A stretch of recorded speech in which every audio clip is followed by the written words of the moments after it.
Terima kasih Anda masih bersama kami di Nusantara Petang. Pemirsa, saat ini pembatasan sosial berskala besar transisi diterapkan kembali. Setelah sebelumnya diberlakukan PSBB ketat. Lalu, apakah ini berarti kondisi COVID-19 di Jakarta ini membaik?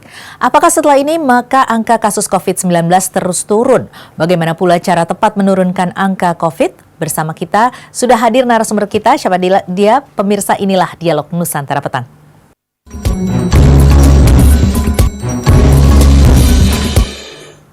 Ya, dan sudah bersama kita epidemiolog Bapak Pandu Riono. Selamat sore, Pak Pandu. Selamat sore, Mbak. Apa kabar? Baik, Pak. Bapak baik-baik saja. Alhamdulillah, sehat. Iya, Pak. Nah, ini kalau kita tahu bahwa PSBB saat ini sudah kembali menjadi PSBB transisi. Nah, apakah langkah ini sudah tepat menurut Bapak?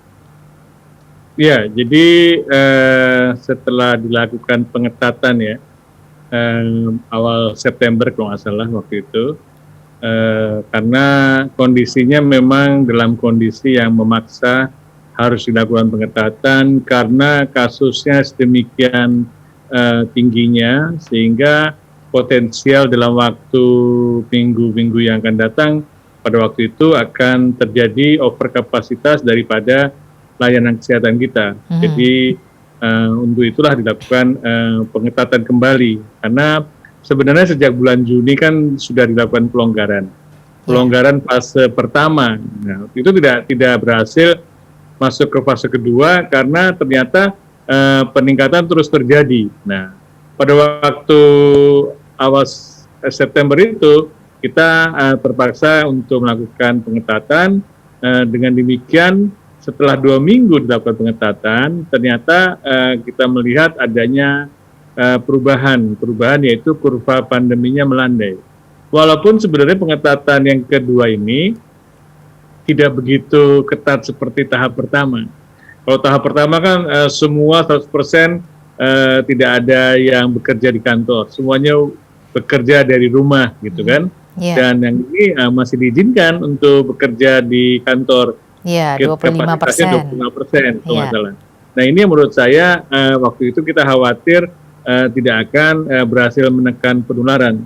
Tapi ternyata karena pemerintah DKI sudah siap dengan surveillance-nya, sudah testingnya sudah cukup bagus, dan pelacakannya sudah cukup walaupun belum optimal, dan isolasinya sudah mulai banyak, dan kemudian penduduk yang 3M sudah mulai meningkat ya sekitar hampir 40% penduduk dan sekarang sudah di atas 70% yang penduduk yang mau pakai masker, itu memberikan dampak yang kurvanya melandai. Nah, kurvanya pandemi melandai.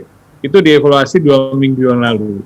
Kemarin dievaluasi kembali tetap melandai, artinya tidak ada perubahan ya, tidak ada kenaikan dan belum terjadi penurunan. Nah, demikian maka sebenarnya dipikirkan untuk dilakukan pelonggaran karena pengetatan dari PSBB kan tidak boleh terlalu lama, ya kan, karena masyarakat juga sudah capek gitu kalau ditekan, dilarang dan sebagainya. Jadi efek yang kita harapkan sudah terjadi. Kita lihat indikator lainnya di mana rumah sakit sudah mulai lebih longgar, yang tadinya hampir 80%, 90% kapasitas itu hampir mendekati 100% itu dipenuhi oleh pasien yang membutuhkan perawatan rumah sakit, dan kemudian sekarang sudah turun sekitar 60%-an. Jadi dengan demikian pelonggaran ini sebenarnya sifatnya sudah mulai mengindikasikan bahwa penularan sudah terkendali. Walaupun belum menurun, tetapi kita berhasil menekan penularan. Apakah memang benar demikian, Pak? Karena memang setelah dari PSBB yang dilonggarkan pada waktu itu, di mana penambahan angka positif, orang yang positif ini 4.000-an kalau nggak salah waktu itu ya, mencapai 4.000-an orang, kemudian diperketat kembali menurun menjadi 1.000-an orang, begitu yang penambahan angka positifnya. Tetapi sempat juga mencapai juga 4.000 lagi begitu. Apakah memang benar ini PSBB yang diperketat ini kemudian menjadi efektif dan akhirnya setelah itu dilonggarkan lagi? Iya, jadi memang naik turun. Jadi tapi kan ingat bahwa itu adalah laporan laboratorium, ya kan. Jadi ada keterlambatan pemeriksaan ya, Sehingga kadang-kadang kaget juga, kok tinggi sekali, ternyata kasus-kasus yang dirapel gitu. Jadi kalau kita lihat kembali waktu kita analisis adalah kita menganalisis bukan harian laporan laboratorium, tapi kapan sebenarnya tes itu diambil, swabnya diambil, atau kapan dia mulai bergejala, kalau ada yang bergejala. Dengan demikian kita sebenarnya, oh ini kasus pada hari ini, oh ini kasus pada tanggal sekian, dan sebagainya. Jadi kurvanya itu kurva yang dimana bukan berdasarkan laporan kasus, tetapi berdasarkan kasus yang sudah terinfeksi pada hari itu, atau diambil swabnya pada hari itu, atau pada saat mereka mulai bergejala. Dengan demikian maka kita lebih akurat untuk melihat trennya. Yang penting kan trennya harus landai, tidak boleh naik. Kalau masih naik itu kemungkinan tidak tepat untuk dilakukan pelonggaran. Dan sebenarnya pelonggaran yang sekarang juga berbeda, karena kita belajar dari pengalaman bulan Juni itu pelonggarannya kan cukup baik sebenarnya. Ada regulasi di mana kapasitas hanya diizinkan 50%, bulan Juni masih dipatuhi. Bulan Juli, bulan Agustus, September itu udah mulai banyak orang yang melakukan kegiatan hampir 100%, baik di kantor pemerintah maupun kantor swasta. Ya, dia lupa bahwa ini masih dalam fase pertama dan memang tidak dikawal dengan ketat ya. Sehingga yang terjadi adalah peningkatan klaster perkantoran. Wah, itu hampir semua kantor pemerintah dan kantor perusahaan swasta juga melaporkan adanya kasus-kasus yang cukup tinggi di kantor-kantor. Dan kemudian meluas ke klaster rumah tangga, karena kan pegawai karyawan itu kan pulang ke rumah, kan dia tidak sadar atau mereka memilih isolasi mandiri, padahal isolasi mandiri tidak adekuat untuk memisahkan antara yang sudah terinfeksi membawa virus dengan anggota keluarganya yang belum terinfeksi, karena kan selama 2 minggu nggak mungkin lah mereka tidak berinteraksi. Kalau berinteraksi potensial terjadi penularan. Begitulah tinggilah angka klaster rumah tangga. Inilah membuat juga memprihatinkan. Yang lebih memprihatinkan adalah ketika liburan panjang 2 kali akhir pekan yang sangat long weekend itu, yang masyarakat didorong untuk berwisata. Setiap mobilisasi penduduk itu akan meningkatkan potensial penularan baik di wilayah yang didatangin maupun waktu dia kembali ke Jakarta. Kita melihat waktu itu pergerakan penduduk dari Jakarta ke Bali misalnya. Saya melihatnya ke Bali, ke Jawa Timur, ke Bandung, ke Jawa Barat, itu tinggi sekali.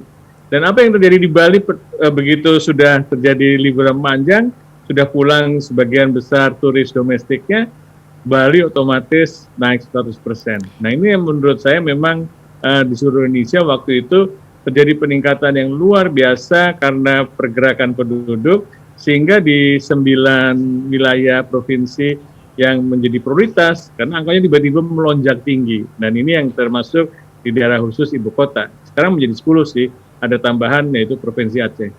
Ya, artinya hal-hal tersebut kan tidak menutup kemungkinan terjadi juga pada PSBB transisi yang kedua ini, begitu Pak? Betul sekali, betul sekali. Makanya diusahakan gitu kan. Jadi kalau mau dilonggarkan harus ada prasyaratnya. Prasyaratnya kita sudah diskusikan dengan Pemda DKI adalah Pemda DKI harus mengusahakan testing dan pelacakan kasusnya. Ini tracingnya ini masih lemah. Oke, ya, jadi perbedaannya antara PSBB transisi yang pertama dengan yang saat ini apa saja gitu Pak? Ya perbedaannya kan sebenarnya kalau yang dilonggarkan akan lebih banyak ya, lebih banyak yang dilonggarkan. Dulu dine-in belum boleh, bioskop belum boleh, ya kan? Sekarang diizinkan. Olahraga, misalnya kolam renang, diizinkan sudah. Tetapi semuanya itu sekarang dengan sistem registrasi.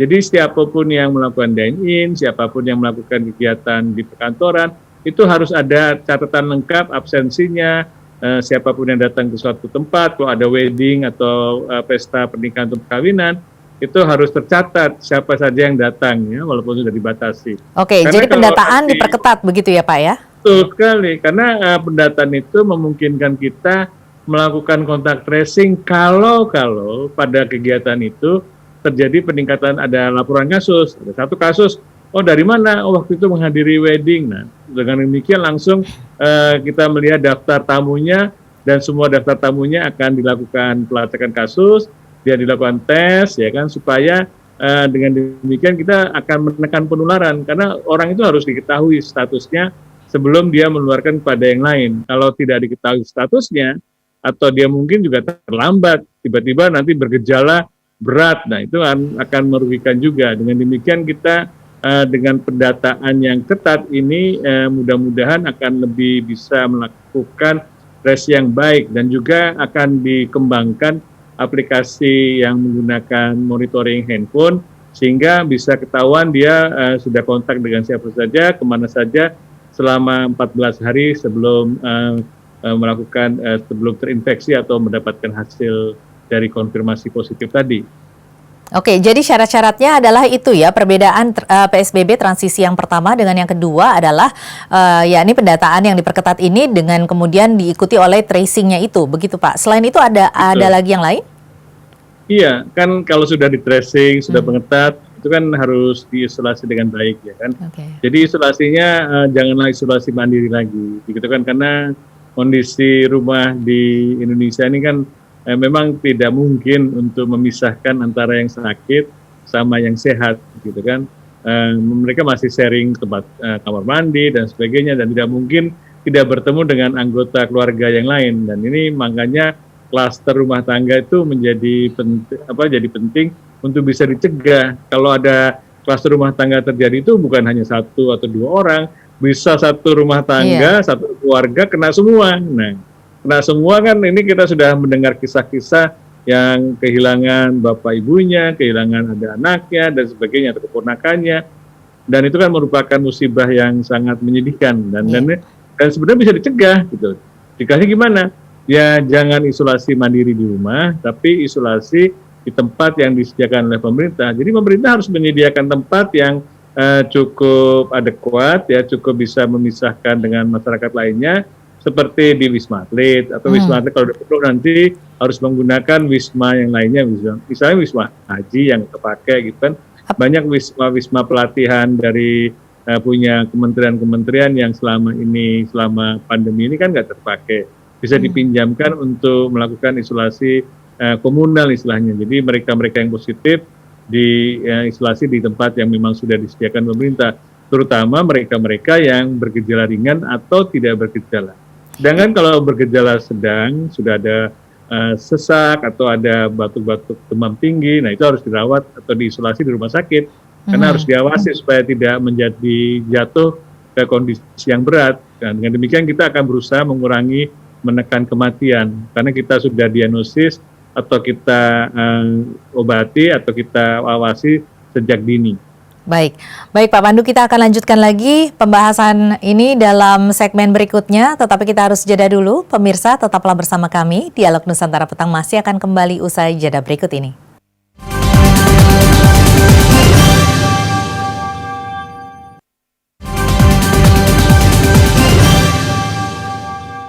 Anda kembali di Dialog Nusantara Petang dan kita masih bersama dengan epidemiolog Pak Pandu Riono. Pak Pandu, tadi Anda mengatakan bahwa saat ini perbedaan PSBB transisi yang pertama dengan yang kedua adalah tentang adanya pendataan yang diperketat dan juga tracing. Ini dimaksudkan agar nanti jika ditemukan ada yang positif maka akan dilakukan isolasi secara lebih sesuai dengan prosedur yang benar begitu ya, tidak isolasi mandiri. Tetapi beberapa waktu lalu kita mendengar bahwa sejumlah tempat yang sudah ditunjuk oleh pemerintah ini penuh semua ini Pak kapasitasnya. Apakah saat ini sudah tersedia tempat tersebut?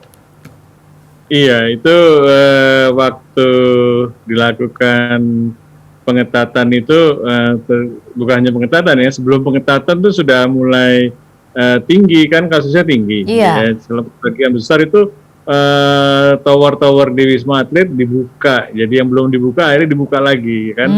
Ini memang kemudian dipersiapkan lagi beberapa tempat, hotel-hotel yang mau disewa sudah disiapkan gitu. Tapi kelihatannya belum terjadi itu. Mungkin kan ini sebenarnya kalau ada hotel-hotel yang memang mau disiapkan untuk isolasi bagi mereka yang tentu punya uang ya, ingin lebih nyaman di isolasi ya bisa saja gitu, tapi kan tetap diawasi. tidak bisa ditinggalkan begitu saja. Nah ini menurut saya dan juga hotel-hotel yang tadinya kosong bisa ada hunian kan, jadi juga menghidupkan perekonomian yang selama pembatasan sosial ini kan merasa bahwa wah sulit nih gitu, kan artinya kan tidak perlu terjadi seperti itu. Iya. Pertumbuhan tetap bisa berjalan dengan tidak perlu ngegas lah, karena kita kan lagi membatasi gitu kan. Nanti kalau sudah reda, sudah tercapai tujuannya, tentu sampai yang kita sekarang lihat bahwa sudah mulai ada pelonggaran. Nah, pelonggaran ini kan membuat kita harus semuanya mempertahankan nih, semuanya harus terlibat supaya perilaku 3M itu benar-benar terjaga sehingga tidak perlu terjadi pengetatan lagi. Kita ingin sebenarnya supaya kendalinya ini benar-benar bisa terjadi. Dan kalau masih memang harus dibatasi 50%, 50%. Kita tahan dulu lah sampai nanti sebulan, kalau sudah masih rendah atau sudah menurun, akan dilonggarkan lagi, akan ditingkatkan menjadi 50%. Memang harus gradual, mesti bertahap. Karena tidak, itu mudah sekali itu. Seperti kemarin waktu pelonggaran bulan Juni sampai September, itu sangat sensitif dengan pergerakan penduduk. Begitu penduduknya bergerak, tidak mau tinggal di rumah lagi, itu langsung otomatis naik. Jadi memang sangat dipengaruhi oleh mobilitas penduduk, terutama mobilitas penduduk ini dalam melakukan aktivitas sosial ekonomi. Jadi karena terlalu cepat gitu dan masif. Jadi memang tidak boleh di mana-mana, tidak boleh sekaligus dibuka, harus bertahap. Kalau sudah kondisi yang lebih baik, bisa ditekan, baru dibuka lagi dan seterusnya. Iya, ini kan juga terkait dengan kondisi psikologis dari masyarakat ya Pak ya, di mana mungkin masyarakat saat ini juga sudah tidak sabar ataupun menganggap bahwa kebijakan yang dilakukan ini sepertinya tidak tegas begitu ya, sebentar-sebentar diperketat, sebentar-sebentar diperlonggar, kemudian diperketat lagi, kemudian transisi lagi, itu satu. Kemudian juga masyarakat juga saat ini sudah merasa jenuh juga, sehingga akhirnya mobilitas mereka walaupun bagaimanapun juga keadaannya, mereka akhirnya tetap ingin keluar rumah dan sebagainya. Ini bagaimana untuk menyikapinya di masa PSBB transisi yang kedua ini, apalagi di mana PSBB transisi kedua ini segalanya bahkan lebih longgar dibandingkan dengan PSBB transisi yang pertama. Iya, betul sekali. Jadi memang data terakhir itu mengindikasikan misalnya bahwa perilaku penduduk yang 3M itu masih tidak terlalu tinggi, masih antara 60-70%, ya kan? Dan ini perlu ditingkatkan sampai minimal 85%. Kenapa kok tiba-tiba kita punya angka 85%? Karena dari beberapa studi menunjukkan bahwa kalau penduduk, sebagai besar penduduk ya, paling tidak 85%, itu kasus akan menurun. Itu suatu efek yang memang memakai masker itu memberikan dampak untuk menekan risiko. Ya. Tapi semuanya harus pakai, ya kan? Ya mungkin ada yang tidak pakai, tapi jangan terlalu banyak lah, 15%. Kalau semuanya pakai sampai 90% lebih menggunakan masker dengan konsisten, baik melakukan aktivitas di luar gedung ataupun di dalam gedung, maka perilaku ini akan membantu menekan penularan. Ya kan, tanpa vaksin, tanpa menunggu vaksin, masker itu adalah vaksin kita sekarang, dan ini bisa kita lakukan bebas efek samping, tidak perlu disuntik. Ya, jadi sebenarnya ayo kita pakai masker gitu. 3M ini penting sekali. Yang menurut saya harus semua penduduk paham. Tapi sayangnya kan dari data-data survei yang ada ternyata sekitar 17-20% atau lebih, bahkan sampai 30%.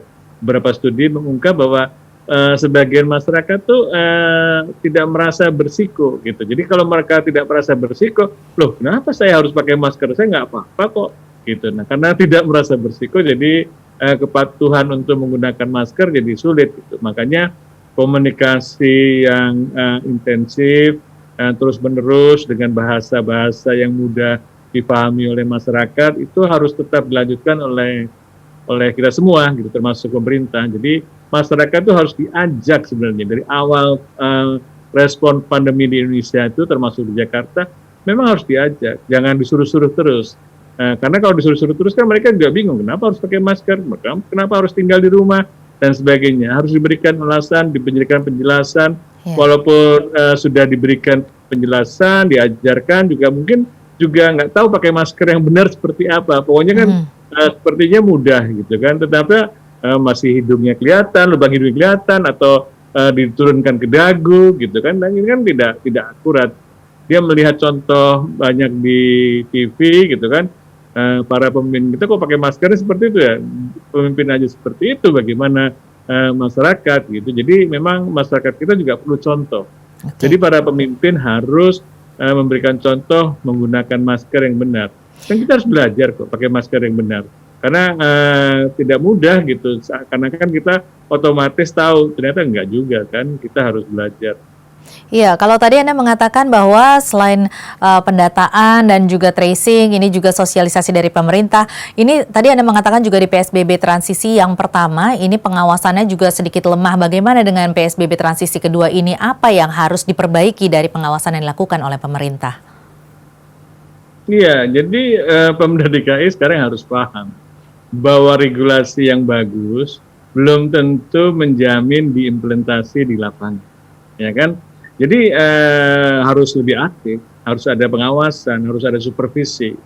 Dan ini yang perlu dilakukan lebih aktif ya oleh Pemda DKI, memonitoring kantor-kantor gitu kan, random aja beberapa kantor yang dulu pada masa pelonggaran pernah melaporkan adanya klaster-klaster kantor, dicek lagi ulang. Ya, kenapa? Supaya jangan lagi pada pelonggaran kedua ini terjadi klaster lagi di kantor yang sama. Itu kan artinya belum berubah gitu. Jadi memang kita fokus dulu pada kantor-kantor yang bermasalah gitu kan, yang pada pelonggaran pertama, kemudian juga mengajak semuanya juga kantor-kantor yang belum gitu. Ini menjadi penting karena bukan hanya kantor sih, tempat kerja kan bisa mana saja, pasar ya juga itu mana masyarakat bertemu, kan pasar-pasar waktu itu luar biasa, kan pasar di Jakarta banyak sekali. Iya, nah ini dia berbicara mengenai banyak kan kendalanya pada waktu itu adalah kekurangan personel ya, begitu Pak. Nah, hal ini kan belum ada jawabannya, belum teratasi juga. Jadi apakah nanti di PSBB transisi kedua ini akan kita temukan kembali masalah yang sama? Ya, kalau kita nggak menggunakan cara-cara yang sama seperti dulu ya akan timbul masalah yang sama. Jadi sebenarnya kan yang urusannya adalah harus mengajak. Ya, misalnya kan di pasar kan sebenarnya ada komunitas. Jadi pembatasan sosialnya itu harus berbasis komunitas. Apakah komunitas tempat kerja, apakah komunitas tempat kerja kan bisa kantor, bisa pasar, atau tempat kita berusaha, ya kan? Jadi pasar itu tempat berusaha. Di situ kan ada asosiasi pedagang, ada asosiasi penjual ini dan sebagainya. Sebenarnya itu kan harus diajak. Mereka tuh bermasyarakat, mereka tuh berorganisasi. Nah, organisasi ini kita ajak gitu kan, komunitas. Kantor juga ada. Kalau kantor kan lebih jelas gitu siapa yang bagian HRD-nya gitu kan. Jadi yang perlu memonitor kan SDM-nya, bagian SDM-nya. Kemudian juga tempat pabrik juga, pabrik kan kepala-kepala mandor-mandornya yang menurut saya penting, baik di bagian pengolahan, bagian logistik, bagian gudang. Nah itu setiap unit-unit usaha itu kan harus ada bos-bosnya atau ada satgasnya lah. Jadi salah satu solusinya mungkin satgas-satgas ini ya Pak ya? Satgas yang berbasis tadi, komunitas tadi, dan diberi peran yang lebih besar, dan satgas yang tingkat RW tempat tinggal itu juga penting gitu. Jadi kan mereka kan baik di tempat kerja maupun tempat tinggal ya kan, dan di mana saja masyarakat itu berhimpun dalam waktu walaupun suasananya memang sementara mungkin hanya 8 jam, kemudian pulang ke rumah, tapi kan pulang ke rumah juga kondisinya juga harus ada kepala RT, kepala RW, yang ini ketua RW maksudnya, bisa dilibatkan, jadi saling mengingatkan lah supaya karena kalau menggantungkan semua urusan pada pemerintah nggak akan mampu. Iya, perlu peran serta masyarakat juga. Nah, ini kita berbicara mengenai momentum begitu ya Pak ya. Kalau kita lihat saat ini kan memang banyak sekali sedang digelar aksi-aksi unjuk rasa. Nah, ini sejumlah pihak menyatakan bahwa PSBB transisi ini tidak tepat momentumnya karena bertepatan dengan adanya banyaknya aksi unjuk rasa yang bisa menimbulkan resiko ledakan dari penderita positif COVID-19. Bagaimana menurut Anda? Iya, ini yang paling susah nih. Jadi memang di dalam era pandemi ini kok ada pengesahan undang-undang yang terlalu cepat tanpa berkomunikasi dengan luas dengan masyarakat ya. Seharusnya kalau memang masih perlu diperdebatkan, ya nggak usah terburu-buru gitu kan. Sebenarnya kan masyarakat ingin menyampaikan aspirasi ya kan. Dan aspirasi ini menurut saya sih dilakukan dialog lah. Jadi wakil-wakil masyarakat yang ingin menyampaikan aspirasi atau menyampaikan kekhawatiran bahwa undang-undang ini akan membuat kehidupan pekerja nanti, kan ini kan terkait buruh, karyawan dan sebagainya kan, mereka bingung gitu kalau misalnya kan mereka mendapat informasi yang kurang tepat atau dan sebagainya. Jadi pintu dialog itu ya kan harus dilakukan oleh pemerintah pusat untuk mencegah demo, karena demo itu mau nggak mau kemungkinan terjadi potensial risiko penularan. Kita tuh di era pandemi. Jadi menurut saya sih, saya mohon sekali kepada para menteri-menteri yang terkait sama Undang-Undang Cipta Kerja ini supaya membuka pintu dialog lah, sehingga tidak perlu demo. Sampaikan, nanti akan harus diakomodasi. Jadi kalau tidak kan seakan-akan ada pemaksaan, ada baik pemaksaan lewat jalan atau pemaksaan lewat undang-undang, kan sebenarnya tidak perlu terjadi karena kan ini untuk kepentingan kita bersama. Ya, kesimpulannya Pak, PSBB transisi saat ini sudah tepatkah diberlakukan? Ya, jadi transisi ini menurut saya harus dilonggarkan ya. Jadi pengetatan tadi harus dihentikan untuk masuk fase pelonggaran, karena kalau kita teruskan juga tidak efektif, bahkan akan merugikan, kata kontraproduktif, di mana masyarakat sudah lelah gitu kan, sudah ingin ke lebih leluasa. Jadi sebenarnya pengetatan itu paling lama sih sebulan, paling lama sekali 2 bulan, tapi janganlah, karena kita kan sudah pernah melakukan pengetatan yang cukup lama, hampir 2 bulan lebih gitu kan. Dan ini tidak perlu, yang menurut saya sih di masa mendatang kita harus ingatkan jangan lagi sampai ada pengetatan. Bagaimana supaya tidak terjadi pengetatan? Yaitu bahwa regulasi yang mengatur pelonggaran secara bertahap ini benar-benar kita ikuti. Setiap pelaku bisnis, setiap anggota masyarakat berkontribusi, karena kalau tidak akan merugikan kita semua. Dan ini kita kan tidak nyaman dengan adanya pengetatan. Dan tadinya sudah mulai bisa makan di restoran waktu itu, sudah mulai mau buka ini, memang jadi susah gitu. Dan kita harus bersabar lah. Misalnya ada protes nih dari pengusaha bioskop, kok diizinkannya hanya 25% gitu. Lah ini kan masih tahap pertama, jadi kan ini masih trial and error ya. Mungkin kalau memang sudah nanti menurun dalam waktu 2 minggu lagi, mungkin akan ditingkatkan menjadi 50%. Ya itu kan tahapan itu kan memang harus seperti itu. Iya, harus kita jalani. Kalau enggak nanti akan terjadi peningkatan kasus, pengetatan lagi. Kan ini kan tidak nyaman bagi kita semua. Baik Pak Pandu, terima kasih banyak telah bergabung bersama kami di Dialog Nusantara Petang kita kali ini. Terima kasih.